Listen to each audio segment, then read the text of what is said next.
अब देख लेते हैं हाई कोर्ट वाला चैप्टर। क्वेश्चन नंबर 1 कह रहा है इनमें से क्या करेक्ट नहीं है हाई कोर्ट के बारे में। पहला statement, second appeal to the High Court is within its appellate jurisdiction. जो सेकंड अपील होती है हाई कोर्ट के अंदर वो एपिलेट जुरिसडिक्शन के अंदर ही आती है। हाँ करेक्ट है। दूसरा कह रहा है एवरी जज of high court is appointed by president. हाँ, जो भी हाई कोर्ट के जजेस होते हैं वो कौन अपॉइंट करता है? प्रेसिडेंट अपॉइंट करते हैं। तीसरा, गवर्नर अपॉइंट करता है हाई कोर्ट के जज? नहीं, प्रेसिडेंट अपॉइंट करते हैं। चौथा कह रहा है हाई कोर्ट में except a petition related to public interest litigation. PIL वाली एप्लीकेशन हाई कोर्ट में भी डाली जा सकती है। हाँ करेक्ट, डाली जा सकती है, अभी थोड़ी देर पहले हमने पढ़ा था। सेकंड कह रहा है एक्टिंग जजेस आर अपॉइंटेड इन। जो एक्टिंग जज होते हैं वो कहाँ अपॉइंट किए जाते हैं? Supreme court, district court, high court या बोथ ए एंड बी? तो हाई कोर्ट के अंदर।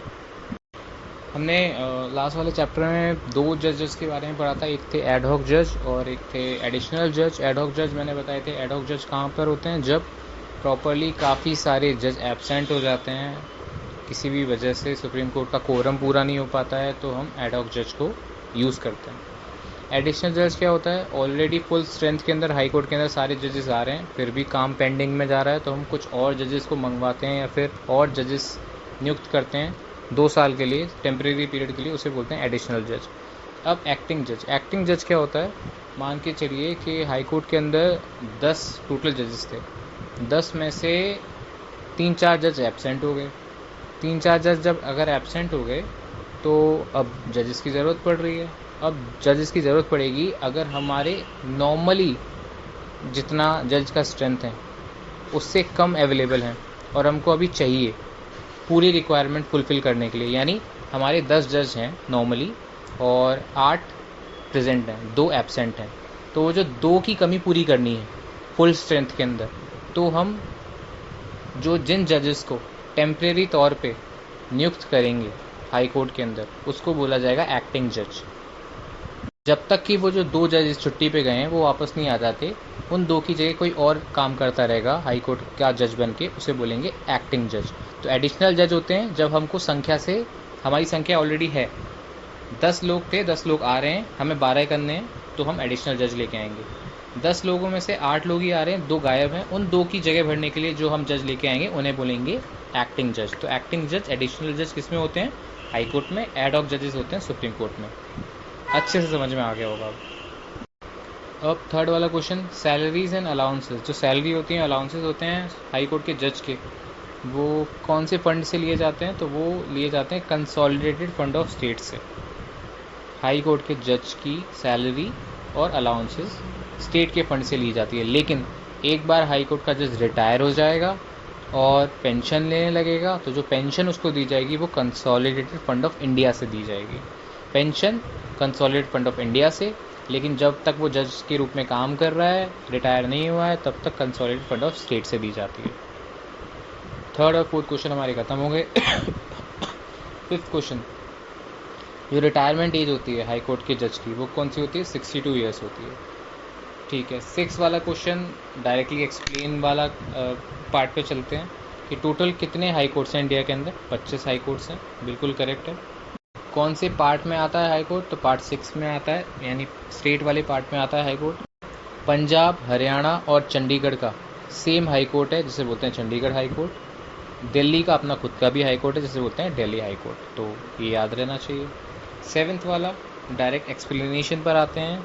इस वाले क्वेश्चन के एक्सप्लेनेशन पे आते हैं। टोटल कितनी हाई कोर्ट्स हैं इंडिया के अंदर? 25 हाई कोर्ट हैं और 7 ऐसी हाई कोर्ट्स हैं जिनके पास एक से ज़्यादा स्टेट्स हैं या फिर स्टेट्स हैं और यूनियन टेरिटरीज़ हैं। तो 7 हाई कोर्ट्स टोटल 25 में से ऐसे हैं जिनके पास एक से ज़्यादा स्टेट्स हैं या फिर एक से ज़्यादा स्टेट और यूनियन टेरिटरी है अपने अंदर। Question number 8, total high court कितनी है? 25 हैं। ठीक है, पूछ रहा है इनमें से कौन सी हाई कोर्ट है जिसके पास में अंडमान एंड निकोबार का जुरिस्डिक्शन भी आता है? तो वो कोलकाता हाई कोर्ट है। ठीक है, फिर पूछ रहा है कि बताइए इनमें से कौन सी हाई कोर्ट है जिसके पास एक या एक से ज़्यादा स्टेट या यूनियन टेरिटरी है? इलाहाबाद हाई कोर्ट नहीं, सिर्फ यूपी है। दिल्ली हाई कोर्ट नहीं, सिर्फ दिल्ली है। गुजरात हाई कोर्ट नहीं, सिर्फ गुजरात है। Bombay high court, yes. Bombay के पास में क्या क्या आ जाता है?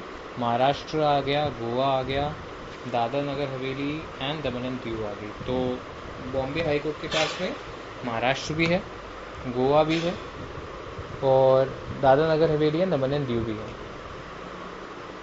ठीक है, अब पूछ रहा है बताइए इनमें से कितनी हाई कोर्ट्स हैं जिनके पास एक या एक से ज़्यादा स्टेट्स का कार्यभार है। यूटी नहीं बोल रहा, यूटी एक्सक्लूसिवली मना कर दिया है उसने ब्रैकेट में, सिर्फ एक या एक से ज़्यादा स्टेट्स होने चाहिए। तो गुवाहाटी आसाम वाली high court, Arunachal, Assam, Nagaland, Mizoram, Bombay high court, Maharashtra and Goa, Punjab and Haryana high court, Punjab and Haryana. तो यानी 3 हाई कोर्ट ही ऐसी हैं जिनके पास एक या एक से ज़्यादा स्टेट्स हैं। एक या ज़्यादा स्टेट्स एंड यूटीज़ टोटल 7 है, सिर्फ स्टेट्स एक से ज़्यादा 3 हैं। असम वाली यानी गुवाहाटी हाई कोर्ट आसाम है, मिज़ोरम है, अरुणाचल है एंड नागालैंड है। बॉम्बे हाई कोर्ट गोवा है, महाराष्ट्र है। Punjab high court Punjab and Haryana दोनों है। 12 वाला क्वेश्चन कह रहा है इनमें से कौन सी स्टेट है जिसके पास अपनी खुद की हाई कोर्ट नहीं है। उड़ीसा, सिक्किम, मणिपुर, हिमाचल। तो इन सभी के पास है अपनी हाई कोर्ट। उड़ीसा के पास में, सिक्किम के पास में, हिमाचल के पास में, मणिपुर के पास में अपनी खुद की अपनी हाई कोर्ट है। ठीक है ना। अब 2013 में किस किस को अपनी नई नई हाई कोर्ट मिल गई थी, ये उस टाइम का करंट अफेयर का क्वेश्चन है तो छोड़ देते हैं। 14 वाला क्वेश्चन कह रहा है इनमें से कौन सी हाई कोर्ट के पास लार्जेस्ट नंबर ऑफ बेंचेस हैं। बेंचेस का मतलब वही है कि किस हाई कोर्ट के पास सबसे ज़्यादा नंबर ऑफ जज हैं। तो कोलकाता हाई कोर्ट के पास में काफ़ी ज़्यादा बड़ी स्ट्रेंथ है, बस यही पूछ रहा है। वैसे आएगा नहीं क्वेश्चन, बहुत पुराना है। फिर कह रहा है इनमें से कौन सा मेन ज्यूरिसडिक्शन नहीं होता हाई कोर्ट का, मतलब इनमें से कौन सा ज्यूरिसडिक्शन हाई कोर्ट में नहीं होता। तो एडवाइजरी ज्यूरिसडिक्शन नहीं होता हाई कोर्ट के पास में, क्योंकि प्रेसिडेंट इनसे एडवाइस नहीं मांगते। ठीक है। जब चीफ जस्टिस होते हैं कोई व्यक्ति हाई कोर्ट के, तो वो अगर एडमिनिस्ट्रेटिव कैपेसिटी का मतलब चीफ जस्टिस न्याय तो देता ही है एज अ जज, लेकिन उसको संभालना भी पड़ता है ऑफिस। किसको? ऑफिस की तरीके से किसको मैनेज करता है वो? हाई कोर्ट को मैनेज करता है कि कितना स्टाफ आ रहा है, कितना जा रहा है, रिक्रूटमेंट करना, ये सारी चीज़ें करना, ये सब चीफ जस्टिस करता है, चाहे वो हाई कोर्ट का हो चाहे वो सुप्रीम कोर्ट का हो। तो ये याद रखना बस। 16 वाला क्वेश्चन में ज़्यादा कुछ समझने का नहीं है, एडमिनिस्ट्रेटिव रोल ध्यान रखना। अब रिट्स की बात करते हैं। सर्टियोरारी का मतलब क्या होता है? सर्टियोरारी का मतलब यही होता है कि बड़ी कोर्ट जब छोटी कोर्ट से कहती है लाइए हमें चेक करने दीजिए आपने सही किया या नहीं किया, टू बी सर्टिफाइड ऑफ, हमें सर्टिफाई करना है, आपका काम देखना है, आपका काम सही है या नहीं है। ठीक है ना, सर्टियोरारी है। हाई कोर्ट या फिर हायर लेवल की कोर्ट लोअर कोर्ट को ये वाली चीज़ इशू करती है। 18 वाला, which of the following rates examine the functioning of subordinate court. इनमें से कौन सी रेट्स है जो कि एग्जामिन करती है निचली वाली अदालत का काम? तो सर्टियोरारी एग्जामिन करती है। फिर कह रहा है इनमें से कौन सी रेट इशू करती है बड़ी कोर्ट जब कोई प्रोसीजर पेंडिंग होता है नीचे वाली कोर्ट में। तो प्रोहिबिशन पेंडिंग है ऑलरेडी और उसका फैसला आया नहीं है, ऑलरेडी आपने रोक दिया, प्रोहिबिट कर दिया, रोक दिया कि नहीं आप इस मामले को मत देखो, हम देख लेंगे, तो प्रोहिबिशन है। क्वेश्चन नंबर 20 पर आते हैं। असर्शन कह रहा है willful disobedience और non compliance of the court order and use of derogatory language about judicial behaviour is amount to contempt of court. Contempt of court होता है कोर्ट की अवहेलना करना, कोर्ट का निरादर करना, कोर्ट की डिसरेस्पेक्ट करना। तो इसमें क्या क्या आ जाता है कि अगर हमें कोर्ट ने कोई आदेश दिया है कि प्लीज़ अक्षत आप इस चीज़ का पालन कीजिए, तो अगर मैं नहीं कर रहा हूँ दैट मीन्स मैं कंटेम्प्ट कर रहा हूँ कोर्ट का। अगर मैं कोर्ट के बारे में गलत बातें कर रहा हूँ, गालियाँ दे रहा हूँ, डिसरिस्पेक्ट कर रहा हूँ, लोगों के मन में भ्रम फैला रहा हूँ कोर्ट के खिलाफ, तो ये भी कंटेम्प्ट ऑफ कोर्ट में आता है और कंटेम्प्ट ऑफ कोर्ट में मुझे सज़ा हो सकती है। रीज़न क्या है? Judicial activism can not be practice without alarming the judiciary या without arming the judiciary with punitive power to punish the contemptive behaviour. Judicial activism मतलब जुडिशरी अपना काम अच्छे से जब तक नहीं कर सकती है, जब तक कि जुडिशरी को पावर नहीं दी जाए कि कोई भी जुडिशरी के खिलाफ बोले तो उसको पनिश कर पाए। बिल्कुल करेक्ट। अगर जुडिशरी के पास ये वाली पावर होगी ही नहीं तो कोई भी एरा गैरा जुडिशरी की बात को मानेगा ही नहीं। जुडिशरी बोल रही है मैं कुछ कर ही नहीं रहा, तो इस तरीके से तो लॉ लेसनेस हो जाएगी, चीज़ें अस्त व्यस्त हो जाएंगी। तो इसलिए कंटेम्प्ट की पावर दी गई है ताकि लोग कोर्ट से डरें, कोर्ट ने जो कहा है उसका पालन करें। तो हाँ, दोनों करेक्ट है। हाँ, लेकिन एग्जैक्ट रीज़न नहीं है, लेकिन हाँ, ये दोनों चीज़ें करेक्ट हैं। 21 वाला क्वेश्चन मैंडेमस रिट के बारे में बात कर रहा है। मैंडेमस रिट क्या होती है? जब भी कोई सरकारी काम है, जब भी कोई गवर्नमेंट डिपार्टमेंट है वो अच्छे से अपना काम नहीं कर रहा है और आप गए हो और आपने कोर्ट में शिकायत करी है, तो फंडामेंटल राइट्स के अंदर भी अगर आपने शिकायत करी है या फिर नॉर्मली भी करी है, तो हाई कोर्ट या सुप्रीम कोर्ट मैंडेमस की रिट इशू करेंगे और उस सरकारी संस्था या एडमिनिस्ट्रेशन को कमांड करेंगे, वी कमांड, कि प्लीज़ डू योर ड्यूटी। हम आपको आदेश देते हैं कि आप ये वाला काम करें, आप ये वाली ड्यूटी करें। ठीक है, तो ये सरकारी कंपनी के लिए भी दे सकती है कोर्ट, सरकार के लिए भी दे सकती है। कोई भी ऐसी कंपनी जो भले ही प्राइवेट हो लेकिन सरकार के लिए काम कर रही है तो दे सकती है। लेकिन अकेली प्राइवेट कंपनी जो खुद में काम कर रही है, सरकार से कोई लेना देना नहीं है, उसको हम मैंडेमस इशू नहीं कर सकते।